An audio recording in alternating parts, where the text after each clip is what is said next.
¿Cómo están, chicos? Buen día. Buen día, doctor. Hola, Doc. Buenos ¿En qué días. parte nos quedamos, doctores? La última clase.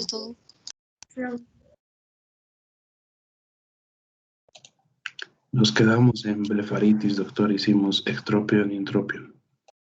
Listo, muchas gracias. Iniciamos entonces.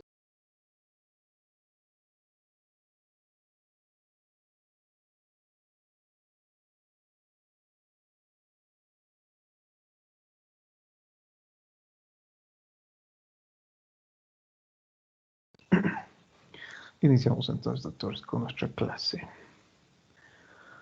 A ver, a ver.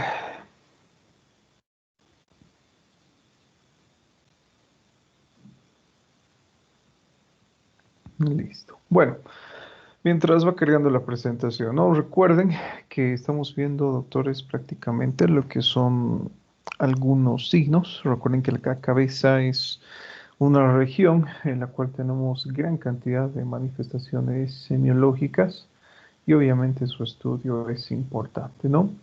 Ya habíamos visto algunas alteraciones, por ejemplo, a nivel de los párpados, a nivel de las cejas, que son importantes de estudiarlas y tomarlas en cuenta porque muchas veces se encuentran relacionadas con patologías, ¿sí? Bueno, continuamos entonces con el estudio.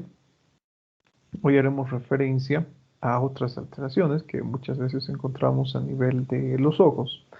En este caso hacemos referencia a lo que es orzuelo y lo que es chalación. Aparentemente, muchas veces ustedes van a pensar que se trata de lo mismo, pero son alteraciones completamente diferentes. Obviamente afecta también a lo que es el párpado, pero si nosotros realizamos lo que es un estudio más detallado, podríamos decir que el orzuelo, como ustedes están observando acá en esta imagen, tiende a afectar lo que es el folículo de la pestaña, ¿sí? Y las causas son varias. Generalmente está relacionada con lo que es un proceso infeccioso debido a lo que es la contaminación ambiental, debido a lo que es el polvo, etcétera, ¿sí? Algo que me llama la atención y que probablemente ustedes han visto, ¿no? Es que afecta a lo que es el folículo de la pestañita. Se produce allí lo que es un pequeño absceso. Cuando se retira la pestañita, somos capaces de drenar ese tipo de absceso. Y si tomamos en cuenta lo que es la parte de histología, podemos decir que el orzuelo, como ustedes observan, afecta a las glándulas de 6 o a las glándulas de Mohr.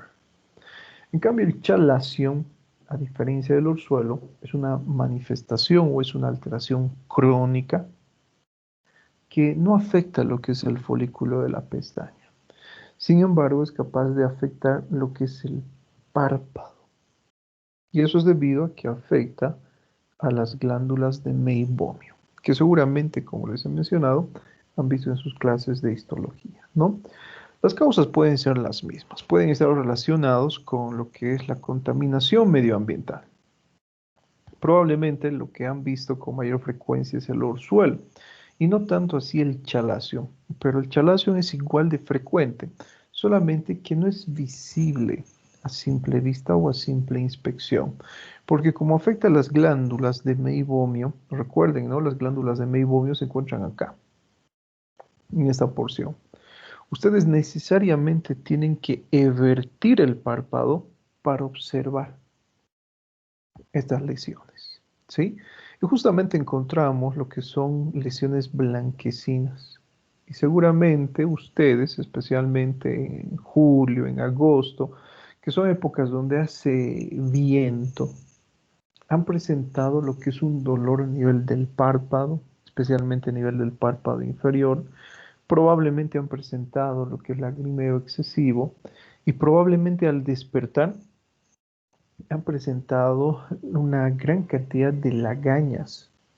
Entonces, doctores, fíjense que en este tipo de situaciones, ustedes lo que tienen que hacer es verificar justamente que no exista alguna alteración infecciosa del párpado, ¿no? Entonces, cuando realizan la eversión del párpado, pueden observar este tipo de inflamación de este tipo de glandulitas.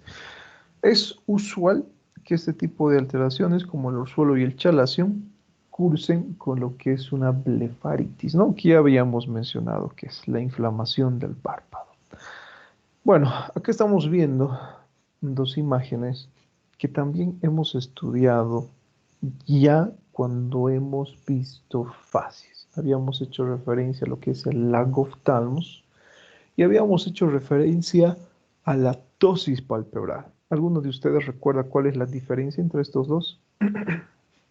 Doctor, el agoftalmos era la imposibilidad de cerrar los párpados y lo que sería la ptosis es la caída del párpado superior.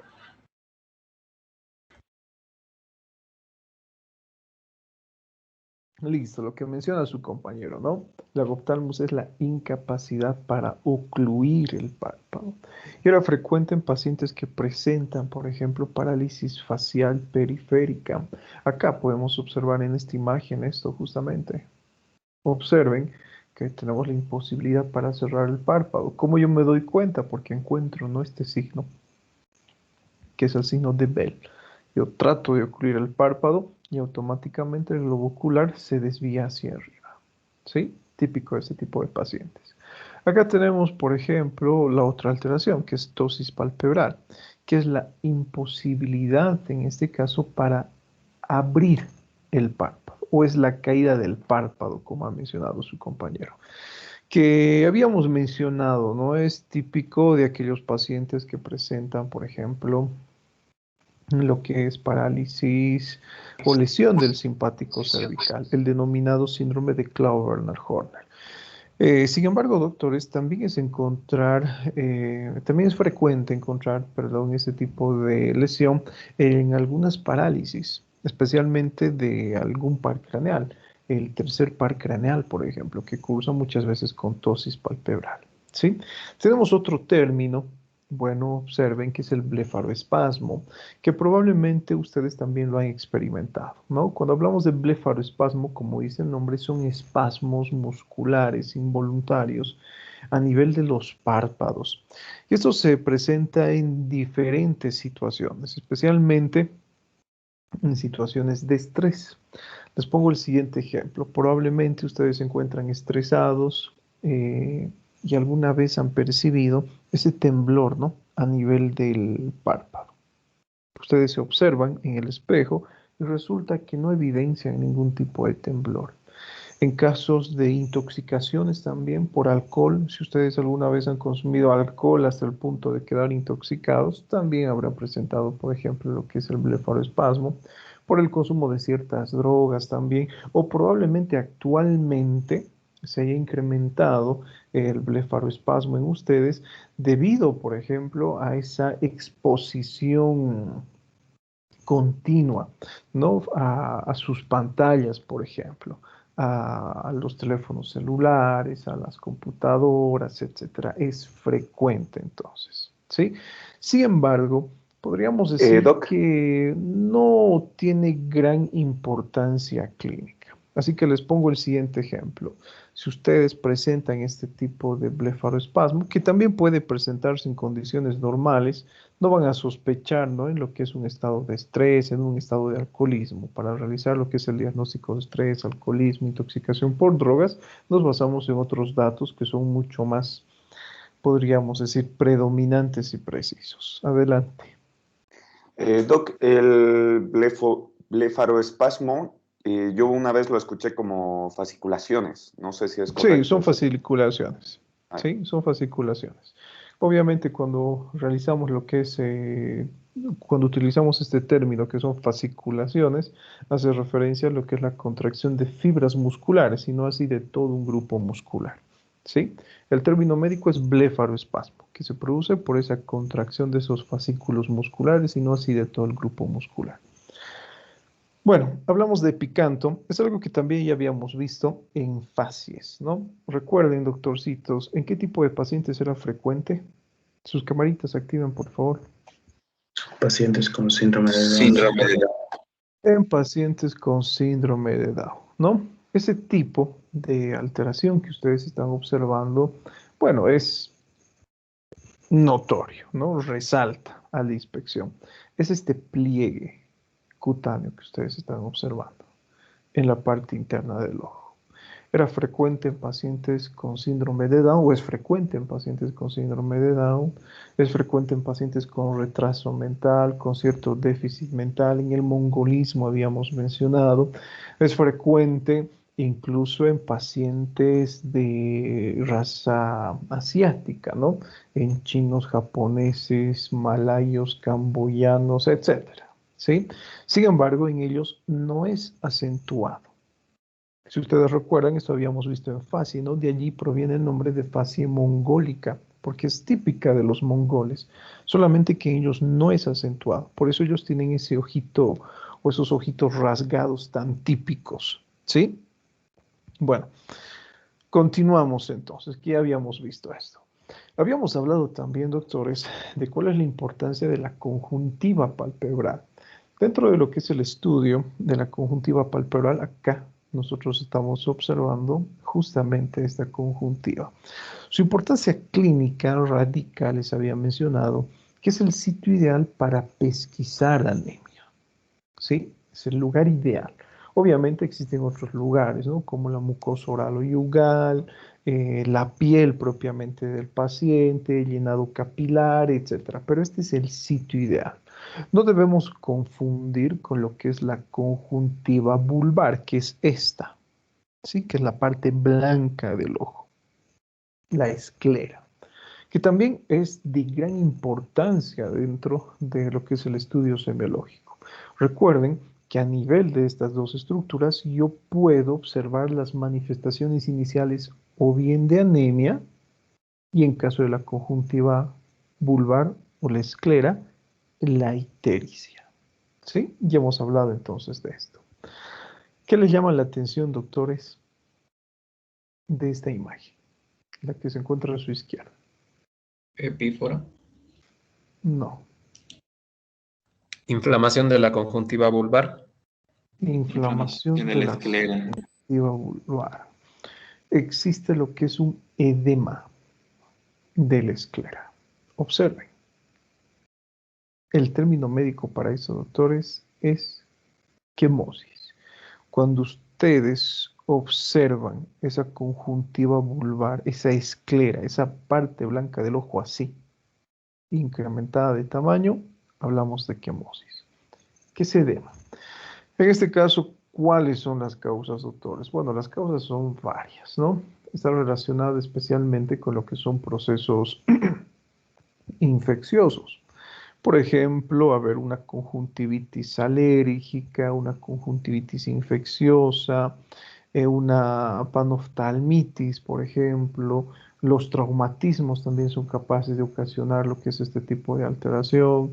Eh, Algunas alteraciones como los procedimientos quirúrgicos oculares, la triquinosis, por ejemplo, la fístula arteriovenosa, la enfermedad de Graves-Basedow, etc. Tenemos una gran cantidad de alteraciones.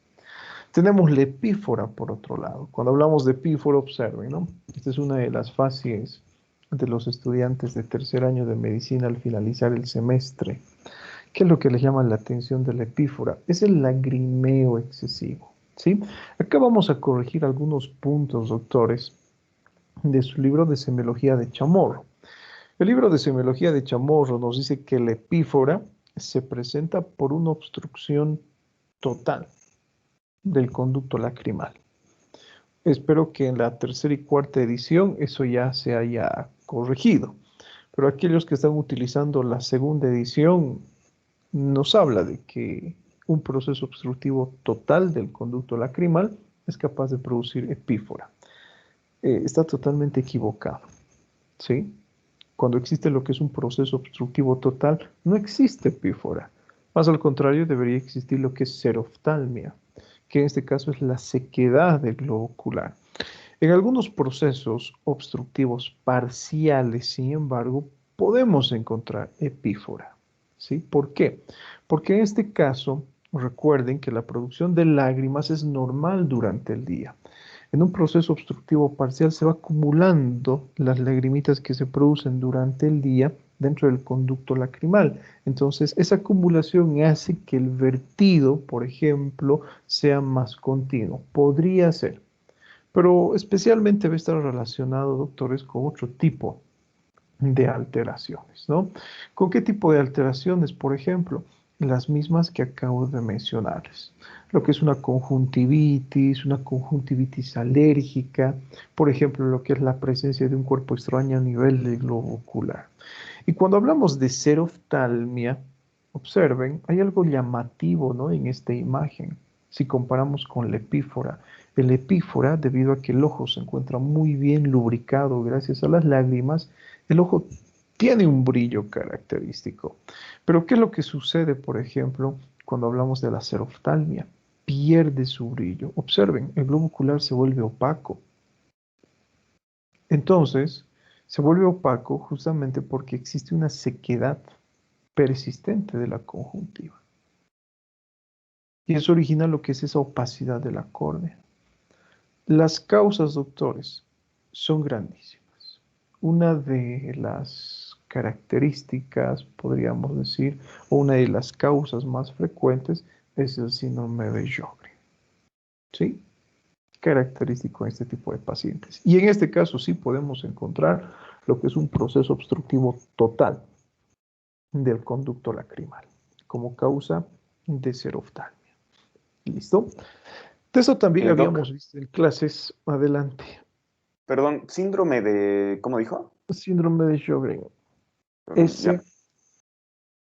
SJO diéresis sobre la OGREN.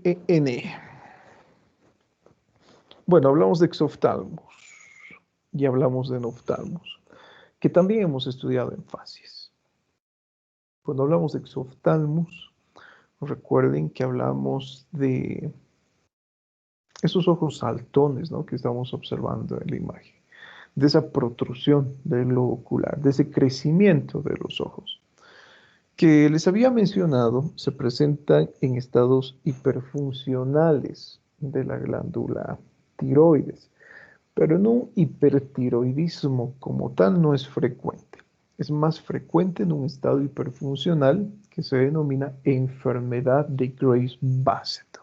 ¿Sí?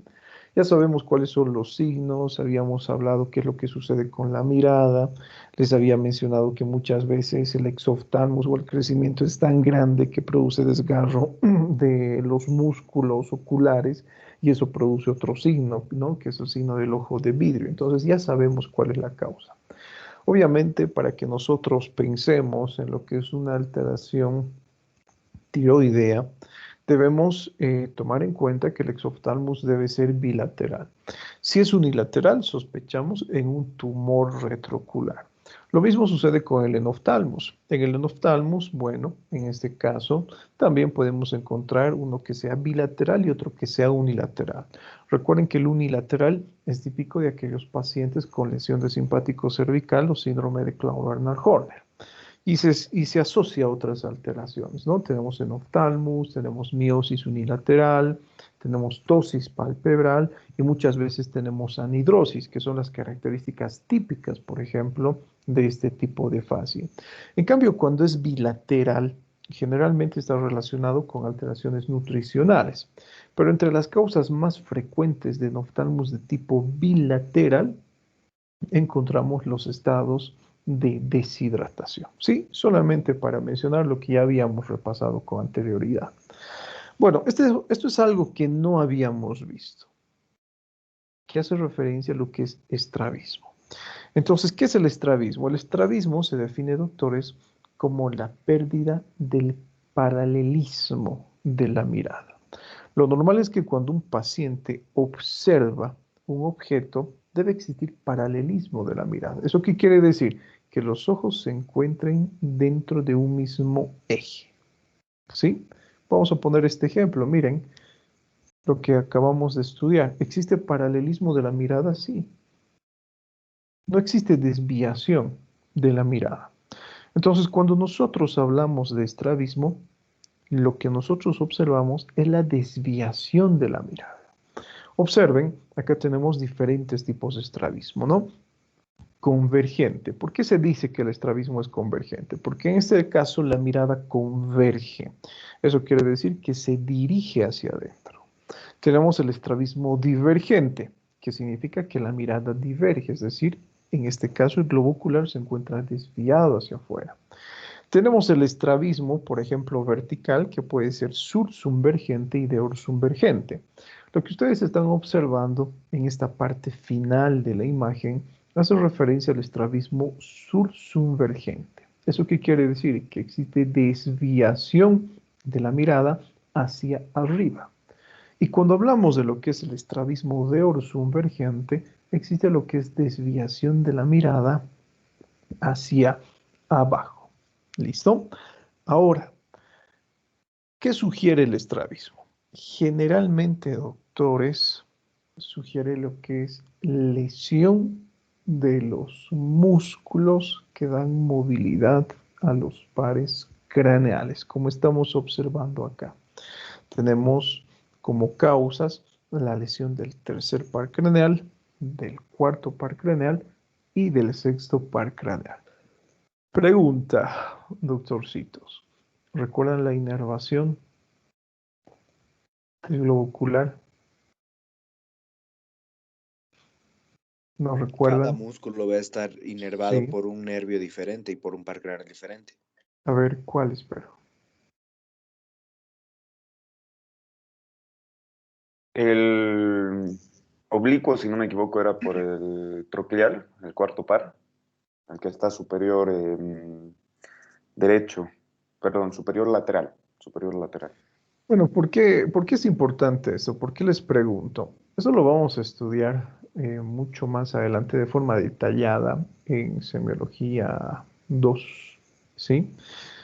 Si ustedes reconocen qué pares craneales inervan a los músculos del ojo, podemos establecer la lesión justamente de estos pares craneales e identificar qué músculo se encuentra alterado.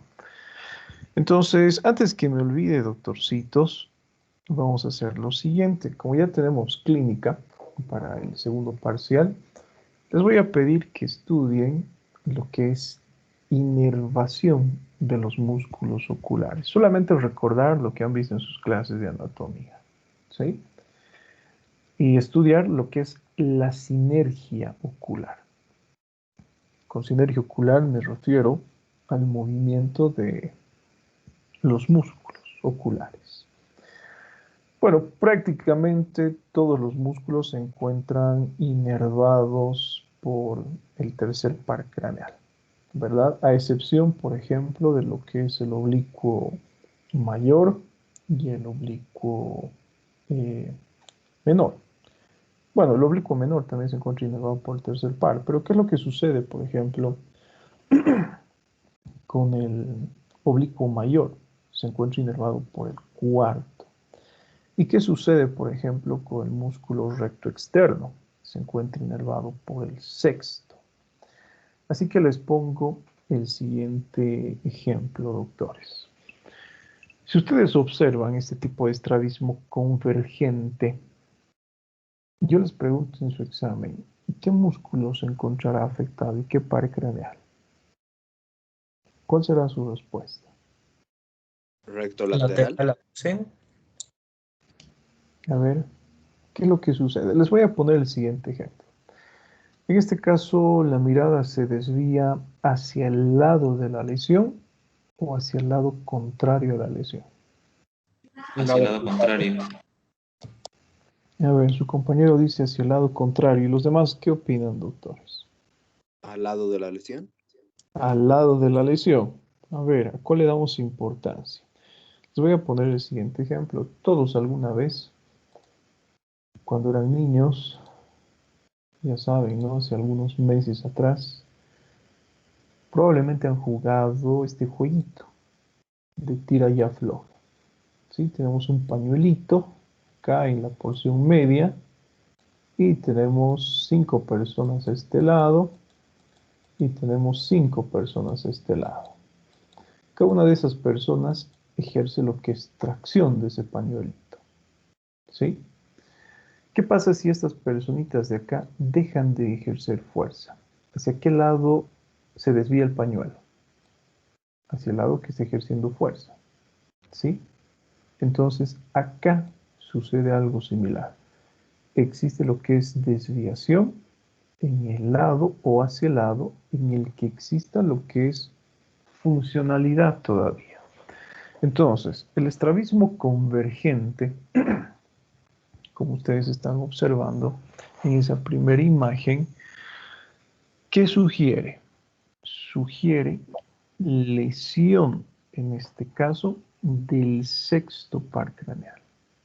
¿Sí? Recuerden que el sexto par craneal va a inervar a lo que es el músculo recto externo. ¿Sí? Entonces, cuando no existe lo que es una adecuada funcionalidad de este par craneal, ¿qué es lo que va a suceder con el globo ocular? Va a ser desviado hacia el lado sano de la lesión. Les pongo acá este otro ejemplo, a ver, la imagen del medio. Habiéndoles dicho que es lo que nosotros estudiamos, sospechamos en lesión de qué par craneal. El tercero. Tercer El par. El tercero. tercer par craneal, ¿verdad? En este caso existe lo que es parálisis del recto interno, que se encuentra inervado por lo que es el tercer par craneal, y en este caso va a existir desviación hacia el lado sano. Eso lo vamos a ver con mucho más detalle en nuestras clases de semiología 2. ¿Listo? Pero bueno, ya tenemos, ¿no?, una idea. Dentro de lo que es la clasificación del estrabismo, doctores, observen, tenemos el estrabismo funcional y paralítico. Cuando hablamos del funcional, el paciente ya nace con ese tipo de defecto, ¿no? Muchas veces es debido a debilidad de este tipo de músculos. Cuando hablamos de lo que es el paralítico, como dice el nombre, existe lo que es parálisis de alguno de estos músculos, de alguno de estos pares craneales. Y lo llamativo, por ejemplo, en este tipo de situaciones, doctores, es que el paciente presenta diplopía cuando la lesión es paralítica. Les pongo el ejemplo. Por alguna que otra situación, ustedes sufren de lesión del tercer par craneal o el sexto par craneal. Ya sabemos, ¿no? El globo ocular se va a encontrar desviado hacia adentro o hacia afuera. Existe pérdida del eje de la mirada. Existe pérdida de ese paralelismo. Un ojito se va a encontrar mirando hacia adentro y el otro se va a encontrar mirando, vamos a decir, en línea recta. Entonces, este es un ejemplo de estrabismo paralítico que es adquirido. En ese tipo de situaciones, doctores, ustedes presentarán lo que es diplopía. ¿Y qué es diplopía? Visión doble. ¿Listo? Bueno, hablamos de nistagmos. No vamos a hacer mucha referencia a nistagmos, ¿sí? Por el momento no, porque el estudio es amplio. Solamente lo vamos a definir. Es el movimiento sacular del globo ocular, que puede tener diferentes fases, que las vamos a estudiar, bueno, cuando sea pertinente, ¿sí? Tiene una fase, rápida, tiene una fase lenta, puede ser vertical, puede ser horizontal, puede ser cíclico, etc. Y generalmente traduce, doctores, lo que es una alteración cerebelosa con lo que es una alteración vestíbulo-coclear. ¿Sí? Por el momento lo vamos a dejar ahí. Más adelante realizaremos el estudio, pero grande de lo que es nistagmos. Dentro de lo que es el estudio del ojo, doctores, no solamente tenemos que estudiar las pestañitas, las cejas, los párpados, etcétera, ¿no? Sino también tenemos que realizar lo que es el estudio de estas estructuras que nosotros estamos observando. Observen, ¿no? Tenemos la córnea y el cristalino, que son dos estructuras que tienen que ser transparentes. Recuerden que son los lentes del globo ocular, ¿no? Y se encuentran, como ustedes observan, haciendo lo que es un breve repaso anatómico, formando parte de las estructuras de la cámara anterior del globo ocular. Entonces, su transparencia nos permite ver objetos, ¿sí? En caso de que exista alguna alteración en la transparencia de este tipo de estructuras, bueno, el paciente presenta defectos a nivel de la agudeza visual. ¿Listo? Observen esto, doctores. Miren, tenemos la córnea, que es esta estructura que es transparente.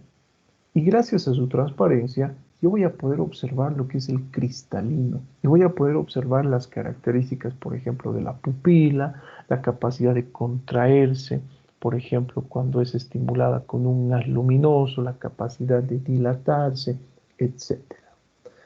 Si yo les pregunto, doctores, observemos esta imagen. ¿Dónde se encuentra la alteración? ¿En la córnea o en el cristalino? La En imagen el que tiene cristalino. El cristalino. en el cristalino, ¿verdad? ¿Qué pasaría si la lesión se encontrara en la córnea? Observen nuevamente. La córnea es aquella estructura, podríamos decir, que envuelve a esa región anterior. No se Entonces, vería el iris. no se vería lo que dice, ¿no? El iris, no se vería la pupila y tendríamos este tipo de alteración, ¿sí? La que están observando acá. Si ustedes observan ese tipo de lesión, ¿en qué pensamos? Que el defecto es netamente corneal y recibe, en este caso, este defecto, el nombre de leucoma. Las causas, doctores, pueden ser grandes. Podemos encontrar alguna alteración traumática, podemos encontrar algún tipo de infección crónica, podemos encontrar, por ejemplo, en algunas alteraciones que hayan producido una lesión directa sobre la córnea. Les pongo un ejemplo. Bueno, antes de la pandemia, se ha llevado a cabo lo que es un Congreso Internacional de Oftalmología, justamente en la universidad. Y bueno, ¿no? Hemos ido con los estudiantes a escuchar estas charlas porque justamente estábamos llevando lo que es semiología de cabeza, examen de fondo de ojo, etcétera. Entonces, para que escuchen los estudiantes, ¿no? Y un médico en aquella ocasión había presentado un caso clínico de un paciente que se había sometido a un procedimiento quirúrgico. Se realizó lo que es una iridectomía. Bueno, se infectó el globito ocular, existieron la formación de úlceras a nivel de la córnea, se ha realizado tratamiento antibiótico, ha cicatrizado la córnea, por ejemplo, pero ha quedado este tipo de opacidad, ¿no? Obviamente el paciente ha perdido lo que es la visión del globo ocular del lado lesionado. Otro ejemplo, bueno, que yo he podido ver alguna vez, no es mi especialidad la parte de oftalmología, pero recuerdo un niño que llegó al servicio de emergencias porque estaba cambiando en su casa lo que era un bombillo, un foco. Se lamentablemente explotó y los pedacitos de vidrio fueron a parar a los dos ojitos, ¿no?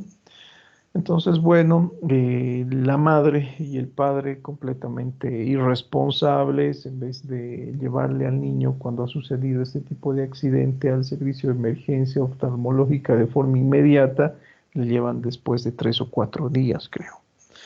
Entonces, desgraciadamente el niño quedó ciego, se le han quitado los pedazos de vidrio que tenía según la charla que había tenido con la oftalmólogo en aquella vez, pero debido a lo que es la cicatrización de la córnea ha quedado esa opacidad, ¿sí? Recuerden, ese es el denominado leucoma, que no debemos confundir, doctores, con esta lesión que es propia del cristalino. Eso es lo que nosotros denominamos cataratas. ¿Listo? Que obviamente también producen lo que es alteración de la agudeza visual. A Doc, diferencia de estas lesiones, adelante. perdón que lo interrumpa, pero analizando la imagen, también tiene un cierto estrabismo el paciente, ¿no? No es algo relacionado con el leucoma como tal. Bueno, podría ser, ¿no? Tendríamos que identificar cuál es la causa, ¿sí? Puede ser un Ah, tumor retroocular, bueno, puede ser debido a la pérdida de la agudeza visual, ¿no? Si ustedes alguna vez han visto un paciente ciego, tiene una mirada característica. Existe pérdida de lo que es el eje visual, ¿sí? Bueno, podemos hacer el siguiente ejemplo. ¿Qué es lo que les llama la atención de esta imagen que se encuentra a su izquierda? Encontramos esa opacidad de la córnea, pero a manera de lo que es un anillo. Y encontramos cataratas también, ¿no?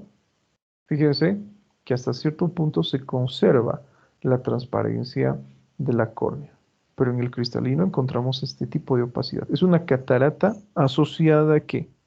A un anillo senil. Esto es frecuente, doctores, observar en la práctica clínica. El nombre ya nos dice, ¿no? Anillo senil. Y es típico de los pacientes ancianos. Si ustedes observan, por ejemplo, a sus abuelitos, seguramente observarán este tipo de lesiones. ¿Sí? Tenemos este otro tipo de anillo, observen, pero cambia de coloración, ¿no? Es un anillo color rojizo, eh, probablemente un color café, por ejemplo. Es el denominado anillo de Kaiser-Fleischer y es típico de aquellos pacientes que presentan alteraciones hepáticas. Entonces, recuerden, doctores, ¿no? Es sumamente importante realizar el estudio de los ojos. Dentro de lo que es el examen de pupilas, tampoco vamos a realizar lo que es un estudio detallado por el momento, doctores, pero cuando veamos pares craneales, allí vamos a saber las características exactas de lo que son los reflejos a nivel pupilar, ¿sí? Y justamente yo tengo que estudiar uno de esos reflejos, o bueno, dos que son los más usados en la práctica clínica, ¿no? Tenemos lo que es el reflejo fotomotor, y tenemos el reflejo de acomodación. El reflejo consensual también, son los tres más usados, pero más adelante vamos a ver que existe una gran cantidad de reflejos. Por ejemplo, el reflejo ciliopalpebral, el reflejo cilioespinal, tenemos otros reflejos como el reflejo de Hab, etc. ¿Sí? Por el momento nos vamos a centrar en esto. Cuando yo estudio las pupilas, doctores, tengo que utilizar lo que es una linterna. ¿Sí? Y tengo que observar la capacidad de la pupila de responder a la fuente luminosa. Cuando ustedes estimulan el ojito con una linterna, lo característico a nivel pupilar, ¿qué será? Que exista, en este caso, contracción de la pupila. Cuando el paciente es sometido a una habitación oscura, por ejemplo, vamos a encontrar una respuesta que es totalmente diferente. En este caso, la distensión o dilatación de la pupila. ¿Sí? Ese es el denominado reflejo fotomotor. Ahora, otro tipo de reflejo que yo debo estudiar es el denominado reflejo de acomodación. ¿Qué es lo que yo debo observar en el reflejo de acomodación? La respuesta de la pupila cuando le pido a mi paciente que enfoque un objeto lejano y cuando le pido que enfoque un objeto cercano. Para esto le voy a pedir a mi paciente que mire un objeto, bueno, alejado, y voy a acercar posteriormente el objeto hacia su nariz. No solamente voy a observar lo que es el reflejo pupilar, sino también voy a observar lo que es la sinergia ocular, es decir, el movimiento de los ojos. Si ustedes miran un objeto que se encuentra cercano hacia su nariz, ¿qué es lo que pasa con la mirada? Converge. Cuando ustedes observan un objeto lejano, ¿qué es lo que sucede con la mirada? Diverge. Permítanme un segundito, por favor.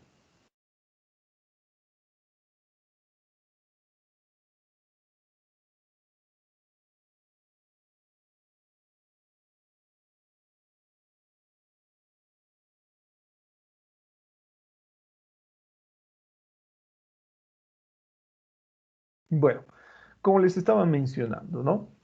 Pregunta, doctores. ¿Qué tipo de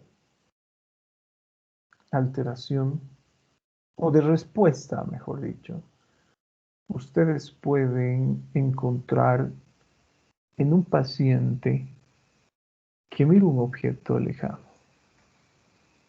¿Cuál es la respuesta de la pupila? Se dilata. Miosis. Midriasis. ¿Miosis o Midriasis. Se midriasis? dilata. Midriasis.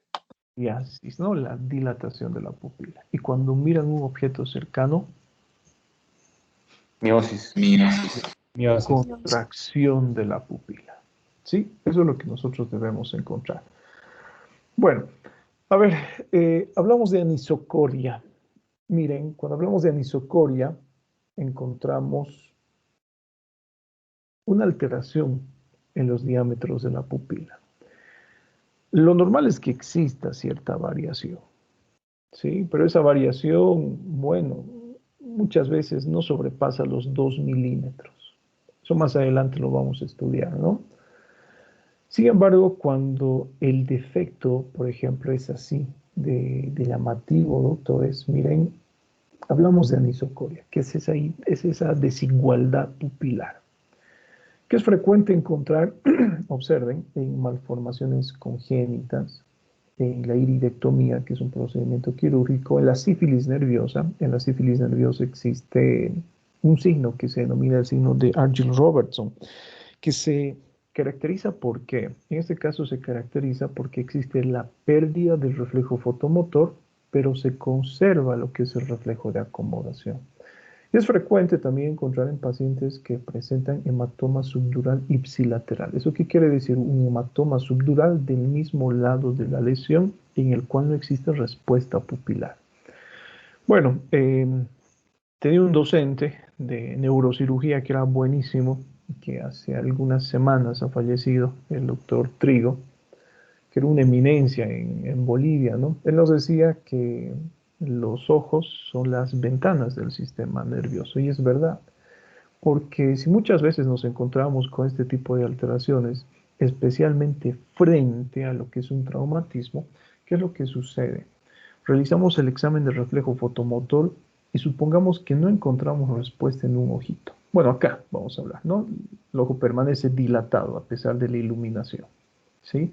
Y el otro responde de forma adecuada a lo que es la luz. ¿Dónde voy a pensar que se encuentra el hematoma? En el lado donde no existe respuesta, ¿sí?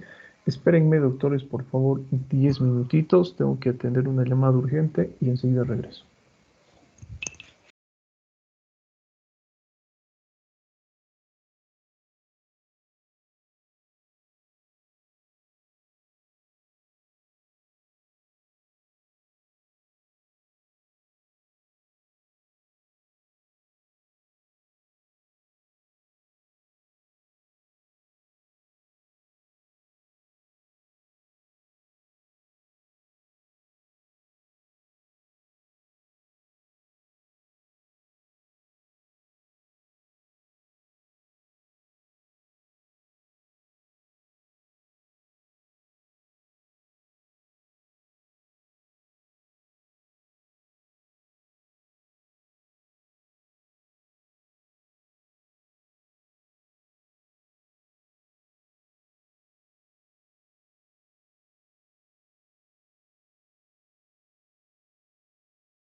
Listo, doctorcitos, mil disculpas. Bueno, continuamos entonces con la clase, ¿no? Activen sus camaritas nuevamente, por favor. Bueno, ya sabemos entonces qué significa lo que es la anisocoria, ¿sí? Algo que nosotros debemos estudiar, que lo vamos a ver un poquito más adelante también, es realizar el examen de la agudeza visual, ¿sí? Para eso utilizamos tablas especializadas.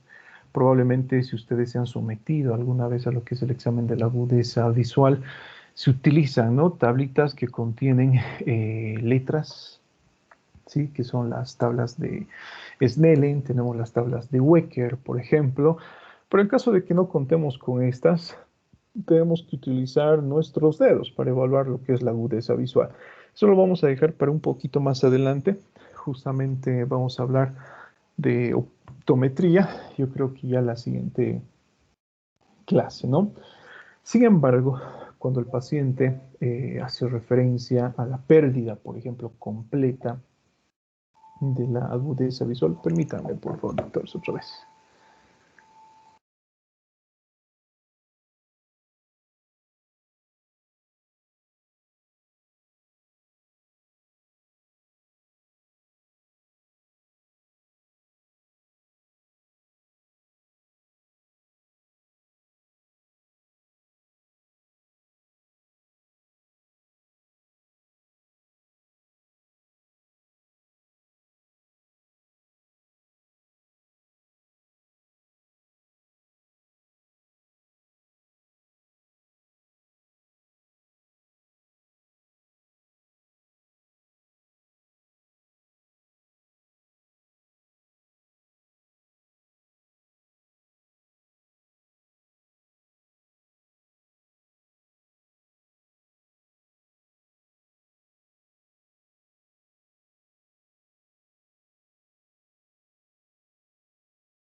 Ya, listo, doctores. Perdón. ¿Qué pasa, chicos? Estos sus coleguitas de su edad son terribles, ¿no?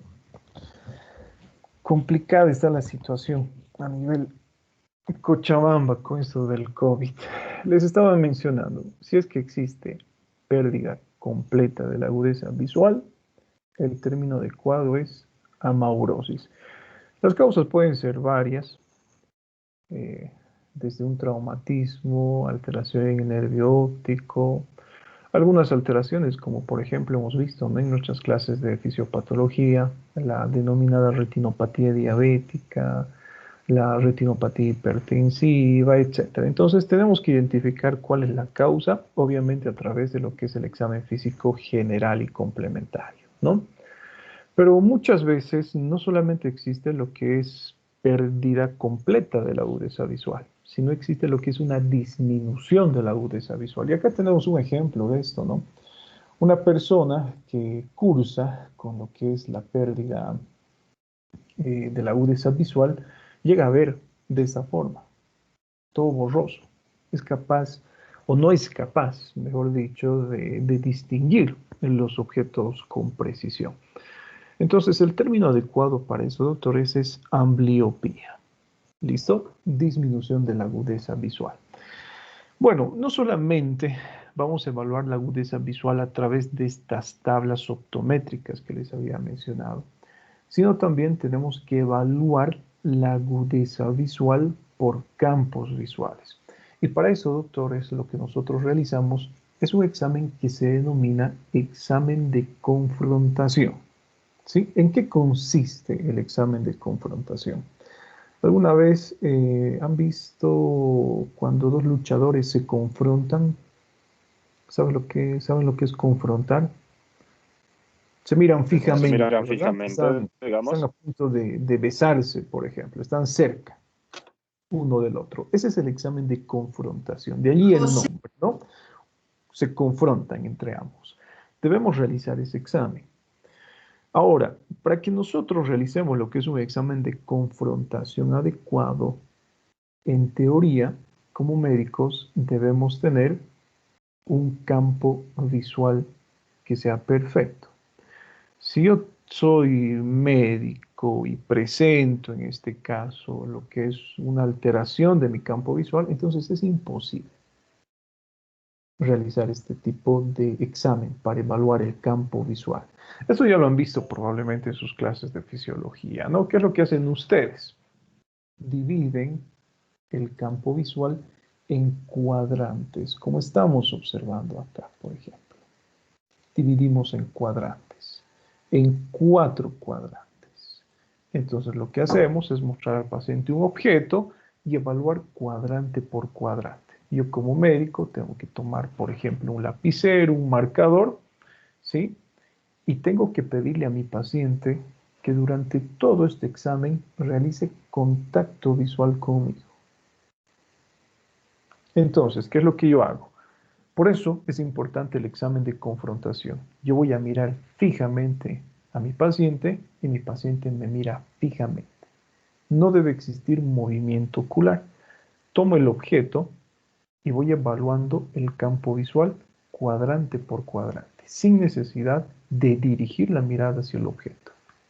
¿Listo? Eso lo vamos a ver también con mayor detalle en el examen de pares craneales. Pero observen, de acuerdo a este examen que les estoy mencionando, yo tengo, por ejemplo, ese tipo de alteraciones.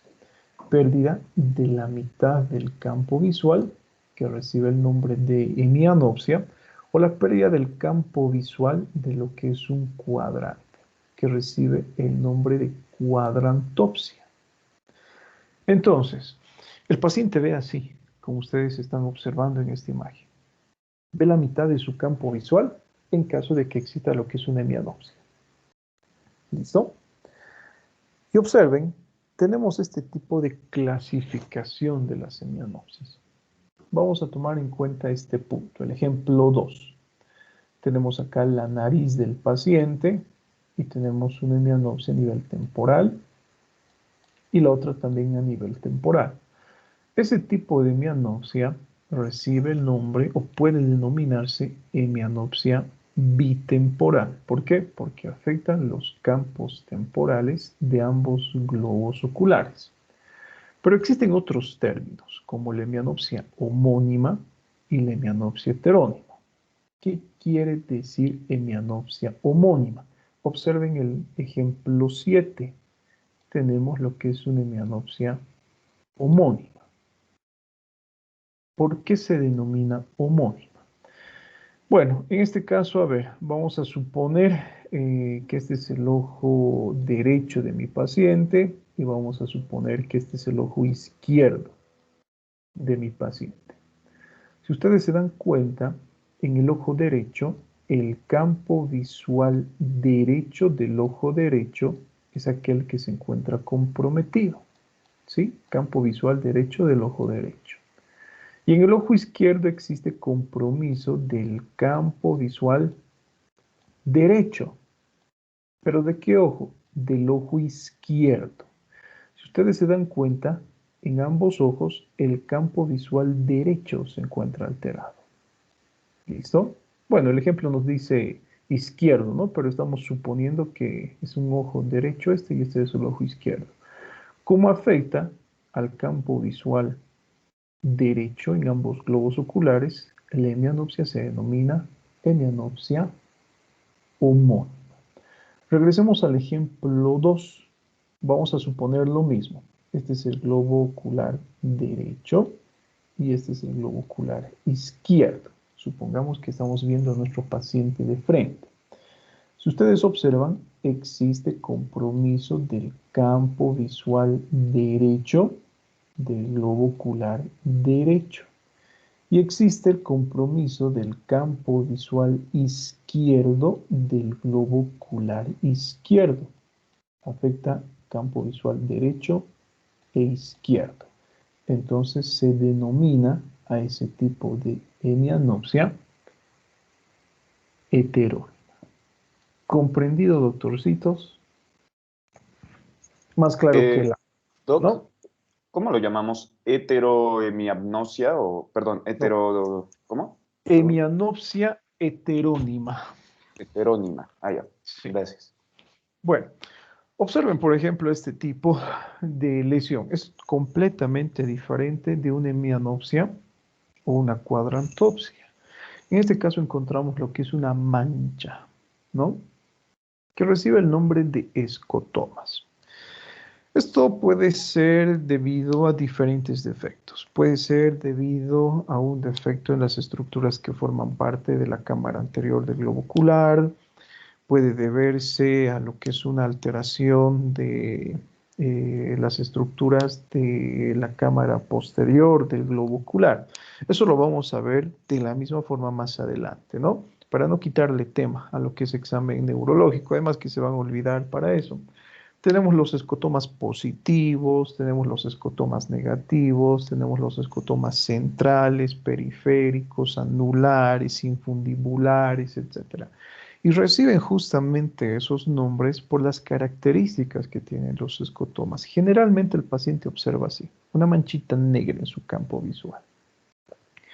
Cuando digo que es central, acá observamos el ejemplo del central, ¿no? Donde el efecto se encuentra en la parte central del campo visual. Tenemos, por ejemplo, uno que es infundibular o en forma de cono. Se denomina así porque tiene forma de cono. Tenemos uno que se denomina anular, por ejemplo, donde produce un signo, que también lo vamos a estudiar más adelante en la parte de neurología, que recibe el nombre de escotoma o visión en embudo, o visión en caño de escopeta, por ejemplo. ¿Sí? Y bueno, eso es lo característico y lo típico de un escotoma. Nosotros, como individuos sanos, por ejemplo, tenemos escotomas fisiológicos. Yo les aseguro que ustedes alguna vez han experimentado lo siguiente. Cuando se encuentran acostados, ven una manchita negra en su campo visual. Y cuando ustedes observan esa manchita se mueve. ¿Sí? Ese es un ejemplo de un escotoma, por ejemplo, positivo, un escotoma móvil, que dentro de la semiología denominamos con el nombre de moscas volantes, ¿no? O alguna vez ustedes, por ejemplo, en un cuadro de migraña, en un cuadro de cefalea intensa, han presentado esas manchitas que se van moviendo como si fueran mosquitas volando justamente. O alguna vez han observado los escotomas centellantes, que también son denominados fotopsias, ¿no? Que son esas lucecitas claritas a manera de estrellitas que se encuentran en nuestro campo visual. ¿Listo? Dentro de lo que es el examen de agudeza visual, que también vamos a estudiar adelante con mayor detalle, encontramos la capacidad, en este caso, de visualizar colores. La capacidad de visualización de colores también ingresa dentro de lo que es el examen de agudeza visual.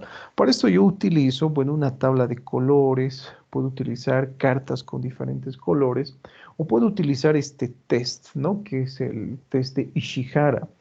Si ustedes observan, este test consiste en una serie de variaciones de colores en el cual yo le pido a mi paciente que sea capaz de describir el número contenido dentro de esta tabla.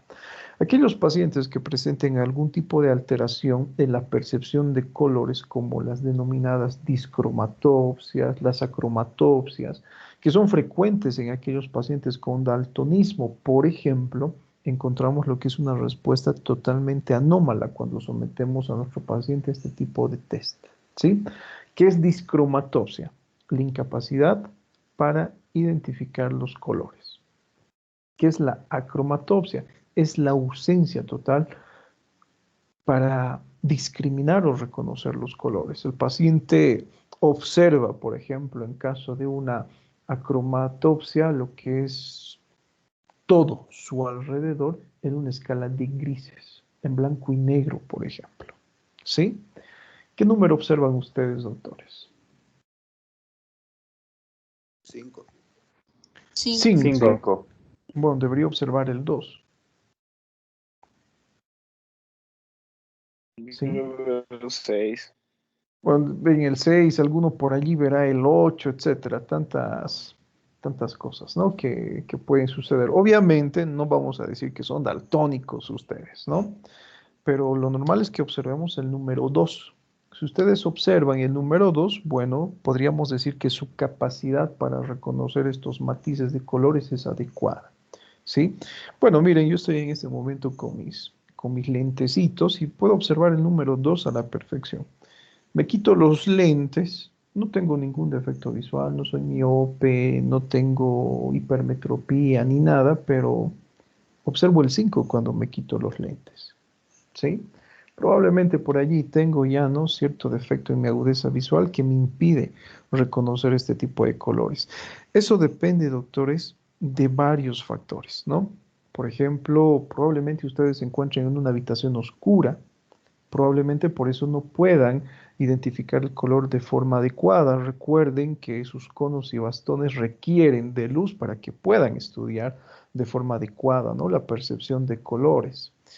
Las mujeres, por ejemplo, a ver, que son más expertas en el reconocimiento de colores, ¿sí? Probablemente han identificado el 2, porque generalmente tienen mayor percepción, ¿no?, ante los colores. Para nosotros es azul y punto, pero para las señoritas no es azul bóveda espacial, es azul, qué sé yo, es azul marino, es azul, no sé, tantos azules, ¿no? Si les preguntamos sobre celeste, lo mismo, para nosotros celeste, pero para las señoritas celeste aguas del Pacífico, celeste turquesa, celeste no sé qué cosas. Entonces depende mucho también de la capacidad de percepción, ¿no? De cada individuo. Bueno, a ver, miren, acá les pongo una imagen que es un tanto ridícula, pero que nos va a servir para estudiar, ¿no? Otro término, fotofobia. ¿Qué será la fotofobia? Sensibilidad a la Muchos luz. Perdón. describen como miedo a la luz. No existe eso, ¿sí? No hay miedo a la luz. Es sensibilidad a la luz, ¿sí? Fotofobia. Las causas también, doctores, son variadas. El estrés, un cuadro de hipertensión arterial, lo que hemos visto en fisiopatología, un cuadro de preeclampsia, eclampsia, etc. ¿Sí? Las causas son variadas. También procesos infecciosos localizados, ¿no?, una conjuntivitis, son capaces de producir mayor fotosensibilidad. Bueno, tenemos acá también otra imagen un poquito graciosa que hace referencia a la pérdida de la agudeza visual en el ocaso, que les aseguro que probablemente muchos de sus familiares presentan ese tipo de alteración, ¿sí? Que se denomina justamente hemeralopia. Es frecuente en pacientes ancianitos, la hemeralopia. Ellos observan bien durante el día cuando exista gran cantidad de luz solar, pero cuando disminuye lo que es la intensidad de la luz solar, por eso al atardecer, disminuye su agudeza visual, ¿sí? Especialmente ahora, ¿no?, en esta época del año. 5 de la tarde ya nos quedamos sin luz solar. 6 ya se encuentra completamente oscuro. Seguramente ustedes han visto, si viven con sus abuelitos, que a las 5 de la tarde, 4 de la tarde ya tienen las luces encendidas, ¿sí? En la casa. Eso es hemeralopia. Es frecuente en aquellos pacientes ancianos. ¿Listo? Ya sabemos qué es. Bueno, sobre nariz, doctores, ya hemos estudiado cuál es la importancia. Acá realizamos lo que es un breve repaso. Tenemos la denominada nariz sencilla de montar, que ya la habíamos descrito en el estudio de facies, por ejemplo, ¿sí? Que es típico de aquellos pacientes con rinitis atrófica crónica, típico de pacientes con sífilis y típico de aquellos pacientes con traumatismos a repetición. Observen esta nariz, que también ya lo habíamos escrito en las facies, ¿no? En la fase de potatorum especialmente. Se denomina rinofima.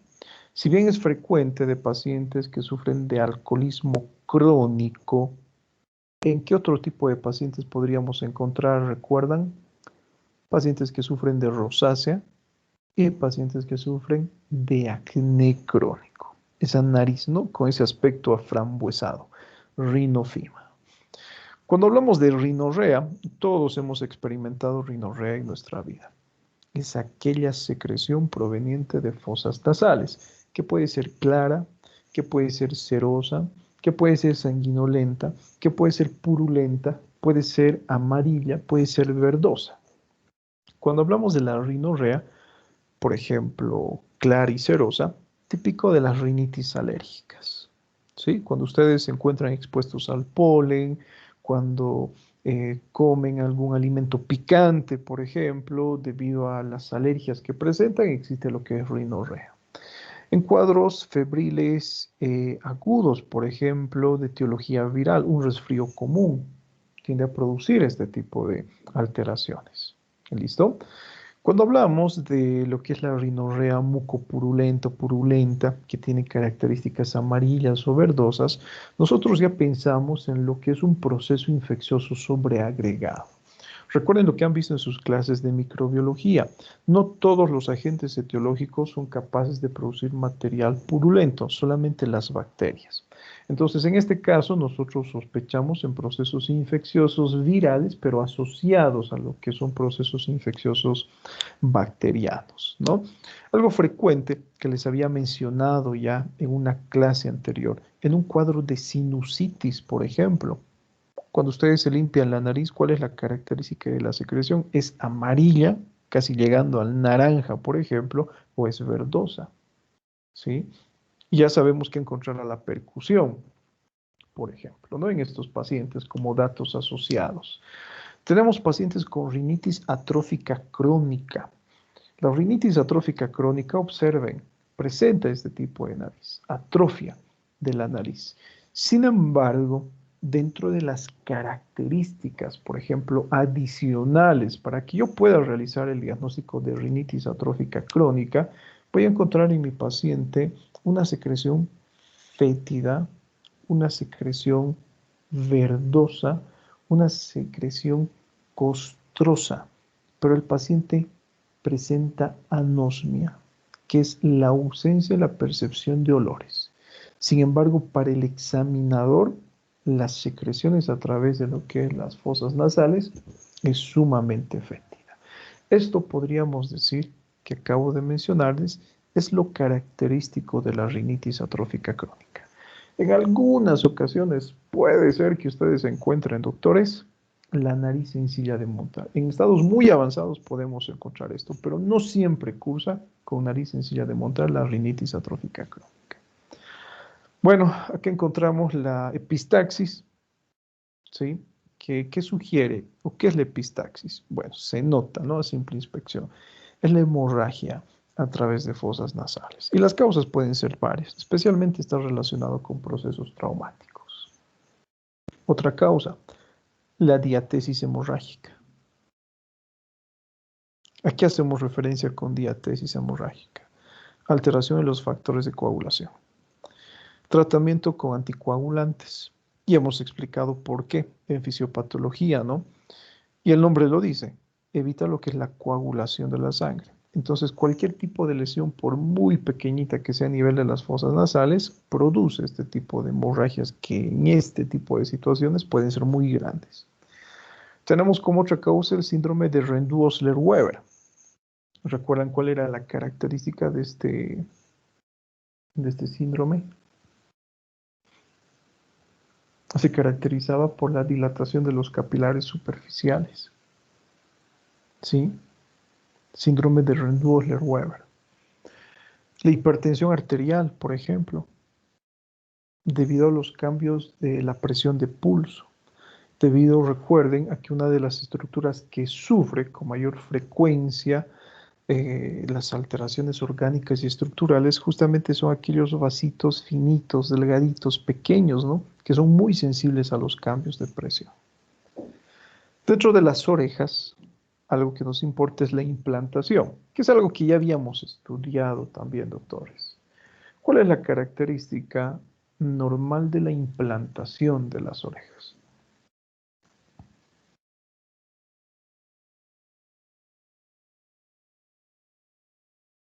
No, ninguno Doctor, recuerda. A ver, disculpe, adelante, Mario.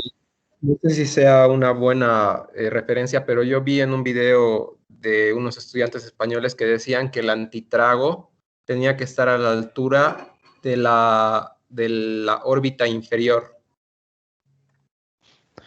Bueno, en este caso, ¿no? Vamos a poner el ejemplo de sus lentecitos. Miren, si ustedes observan las características de los armazones de sus lentes, son bien definidos, ¿no? Esas patitas, por ejemplo, que cuelgan de sus orejitas, se encuentran en relación con lo que es la parte superior de la oreja y el borde externo del globo ocular. Entonces debe existir esa relación entre lo que es el borde externo del ojo y el pabellón auricular. Recuerden que una implantación más baja que esta ya sugiere lo que es patología, ¿no? Frecuente en aquellos pacientes con retraso mental, síndrome de Down, etc. ¿Sí? Es importante, doctores, realizar el estudio del tamaño de las orejas. Tenemos en este caso la microtía, que son las orejas pequeñitas, que enseguida vamos a estudiar su clasificación, y tenemos la macrotía, que es una oreja grande. Las que probablemente tengan mayor relevancia clínica son las orejas pequeñitas, ¿no? La microtía. La macrotía no, porque es constitucional. ¿Sí? Si ustedes alguna vez han visto a una persona allí con las orejas grandes, no tiene gran relevancia clínica, doctores. Sin embargo, la microtía sí. Para esto es importante conocer y realizar lo que es un breve repaso de las características estructurales normales de una oreja, ¿no? Que ya saben por anatomía, así que lo vamos a pasar rapidito. Tenemos el hélix, el antihélix, tenemos, por ejemplo, en este caso lo que es la concha, el trago, la fosa triangular, el lóbulo de la oreja, etc. Cuando hablamos de lo que es microtía, observen que se divide en grados. Tenemos 4 grados. El primer grado, bueno, para mí este ya no sería un primer grado, ¿no? En el primer grado, doctores, la oreja es pequeñita. Sin embargo, conserva sus características estructurales normales. ¿Sí? Bueno, acá podría aparentar, ¿no? Ser un primer grado. Conserva las estructuras normales. Lo único que me llama la atención es la disminución de tamaño. Observen en la de segundo grado. Ya existe alteraciones en la morfología de la oreja. O sea, ya no presenta estructuras que son normales. Y algo que me llama la atención, observen, es el conducto auditivo. Reduce su tamaño. El grado 3, encontramos una oreja que ya no aparenta tener lo que es una estructura normal. Sí, parece cualquier cosa. Existe una pérdida completa de lo que es la morfología. Y en este caso, ¿qué es lo que sucede con el conducto auditivo? Prácticamente se encuentra ausente. Y en la de cuarto grado, observen, que es el cuarto grado de la microtía, que recibe el nombre también de anotía. En este caso existe ausencia completa de lo que es el pabellón auricular y también del conducto auditivo. Generalmente está relacionado con alteraciones congénitas. Describan esta lesión, doctores. ¿Cómo describirían esta lesión? O estas lesiones. Ya sabemos lesiones primarias y secundarias de piel. ¿Cómo describen esas lesiones?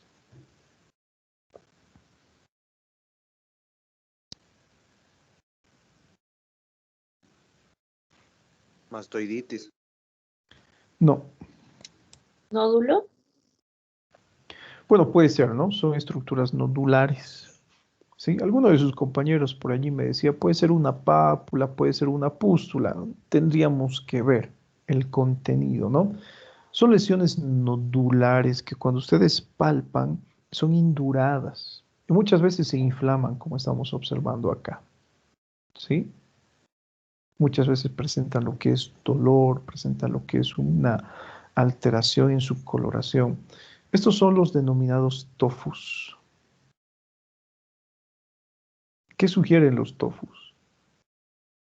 Son lesiones nodulares, induradas, que tienen el aspecto de perlas, que muchas veces son dolorosas, hiperémicas, que cursan con un incremento de la temperatura local, pero muchas veces son indoloras y tienen ese aspecto blanquecino.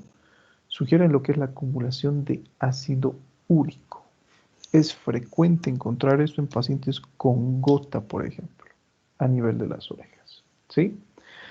Bueno, acá tenemos lo que es una mastoiditis. Observen, es totalmente diferente, ¿no? Encontramos lo que es una tumefacción dolorosa, tumor, rubor, calor, pero a nivel de la apófisis mastoides. Tenemos acá las características, otalgia, otorragia y fiebre. Pero hablemos de esto, doctores.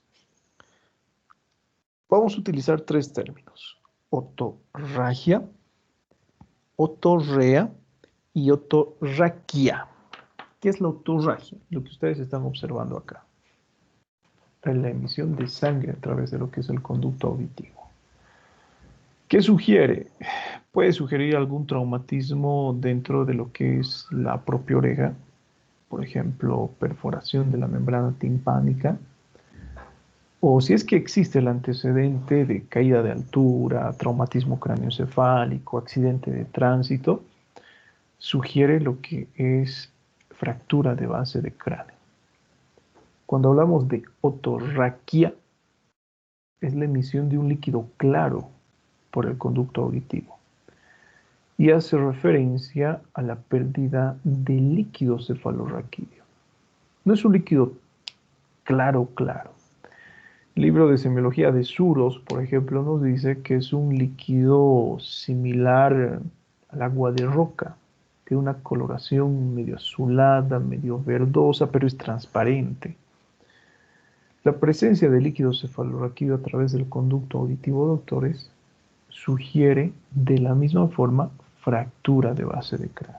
Hay un tipo de fascia que acompaña a este tipo de pacientes, que es la denominada fascia de mapache. Presenta hematomas y edemas en estados iniciales. El edema es lo característico en un estado inicial, bilateral. Ya cuando pasan los días, por ejemplo, podemos observar esa colección de sangre a nivel palpebral. Y a medida que pasan los días, las semanas, por ejemplo, encontramos ya la reabsorción, la equimosis, ¿sí? Tiende a evolucionar de esta forma. Y cuando hablamos de otorrea, hacemos referencia a lo que es la emisión de esa secreción purulenta a través del conducto auditivo externo. En este caso, ¿cuál será nuestro diagnóstico? Otitis. ¿Sí? Importancia. Y ya para ir cerrando la clase, doctores, debemos estudiar también la audición, que eso lo vamos a estudiar de forma detallada también cuando realicemos el examen de pares craneales, que tenemos que utilizar, ¿no? Algunos instrumentos especializados como el diapasón. Tenemos que determinar si la alteración auditiva es debido a un proceso obstructivo, debido a una alteración neurosensorial, por ejemplo. Eso lo vamos a dejar para adelante, ¿no? Sin embargo, observen que tenemos algunos términos que hacen referencia a las alteraciones de la audición, como la hiperacusia, la hipoacusia, la acusia, tinnitus y acufenos. ¿Qué será hiperacusia, doctores? Alguno de sus compañeros me decía, que, bueno, alguno de sus compañeros me decía que es un incremento en la capacidad auditiva. Esto no es lo correcto para utilizar o de utilizar, ¿no? Dentro de la descripción de hiperacusia. Está completamente errado. Hiperacusia, incremento a la sensibilidad de los sonidos, que pueden presentarse en diferentes situaciones. En una otitis, por ejemplo, el paciente presenta hiperacusia. Ojo, no incrementa su capacidad auditiva, se reduce, pero es sensible a los sonidos. ¿Listo? En una alteración del nervio auditivo también podemos encontrar hiperacusia. Aunque no es lo característico, cuando hablamos de lesión del nervio auditivo, lo característico es la hipoacusia. Podemos encontrar hiperacusia en la lesión del séptimo par craneal, ¿sí? En la lesión del facial. Probablemente se pregunte por qué, ¿no? ¿Qué tiene que ver el facial en esto? Recuerden que el nervio facial inerva la cuerda del tímpano o discurre en conjunto con la cuerda del tímpano. Entonces, cuando el paciente presenta, por ejemplo, lo que es parálisis facial debido a esta relación o esta vecindad con la cuerda del tímpano, encontramos lo que es hiperacusia. Cuando hablamos de hipoacusia, disminución de la audición, que ya hemos mencionado, debido a un proceso obstructivo, un tapón de cera puede producir hipoacusia, ¿sí? Debido a la obstrucción, o puede ser neurosensorial, que más adelante vamos a estudiar esto, ¿no? Cuando hablamos de la acusia, es la pérdida completa de la audición. En el paciente anciano, nosotros encontramos la pérdida de la capacidad auditiva, que recibe un nombre en especial, presbiacusia. La presbiacusia solamente se utiliza para hacer referencia a la disminución de la capacidad auditiva en el paciente anciano. ¿Sí? Así de simple. Nada más. Bueno, cuando hablamos de tinnitus y acúfenos, todos ustedes, doctores, han experimentado tinnitus y acúfenos. ¿En qué consiste? Es una percepción de ruidos sin que exista un estímulo real, podríamos decir.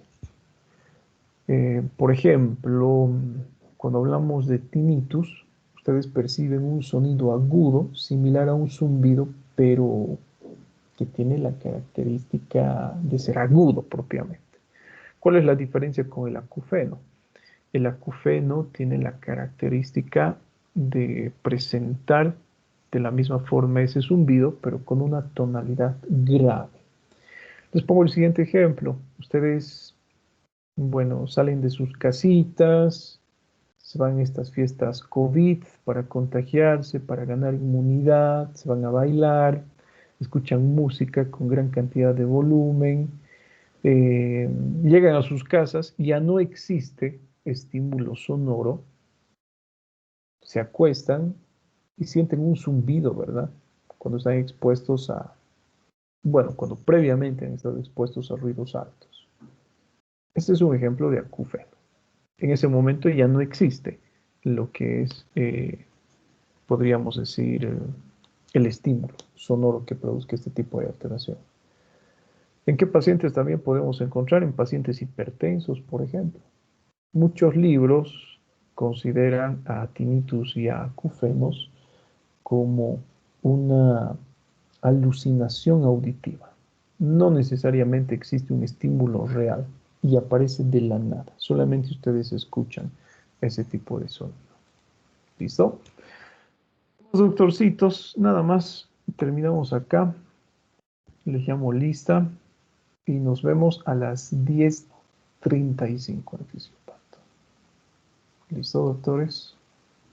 ¿En qué parte nos hemos quedado en fisiopatología? A ver, háganme recuerdo. Hemos terminado ya presión arterial, ¿no? Sí, Doc. Ayer terminamos. Hemos terminado Concluimos. ¿Teníamos algo pendiente para hoy? ¿Alguna exposición? Ya han Creo que expuesto no. diuresis por presión, natriuresis por presión. Sí, Doc, ayer. Ayer, Doc. Ayer Sí, expusimos. ¿Listo? Doc. Bueno, entonces hoy vamos a empezar con el estudio de insuficiencia cardíaca, que es un tema bonito y que, bueno, a ver, vamos a tratar de de avanzar hoy día lo más que podamos. El Eh, fisiopata. Doc, y al final Adelante. con el pulso venoso, ¿vamos a exponer alguno de estos días o ya fue, como Pero dice? tenían que exponer. ¿Quiénes tenían que exponer? Pulso venoso. Que ahí vino la disyuntiva, ¿no? De quiénes eran los 4 primeros. Bueno, si ya lo han estudiado doctores, entonces para su examen, ¿no? Sí. Que difícil no es el estudio de pulso venoso. Lo vamos a estudiar, en este caso la técnica, ya no en sí el pulso, cuando realicemos el examen semiológico de cuello, ¿sí? Y si nos da el tiempo, lo vamos a repasar en cuello.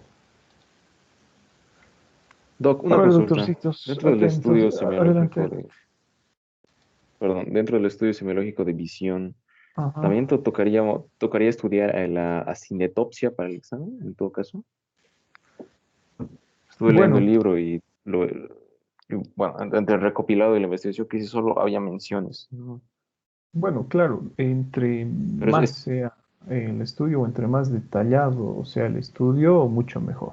Obviamente, podríamos hablar durante semanas de las alteraciones visuales, de las técnicas, por ejemplo, de evaluación, ¿no? A nivel de lo que son globos oculares, visión, agudeza visual, etcétera. Se estudia, claro que sí, ¿no? Pero lo vamos a dejar para más adelante, cuando realicemos lo que les había mencionado, ¿no? El estudio neurológico complementario. ok, gracias. Avan, Presente, doctor. Evo, Argote, Algo te presente. Arnes, Presente, doc. em, Arraya, Presente, doc. Barral, Presente, doctor. Riga, Presente, doctor. Bilbao, Presente. Llanos, Castellanos presente.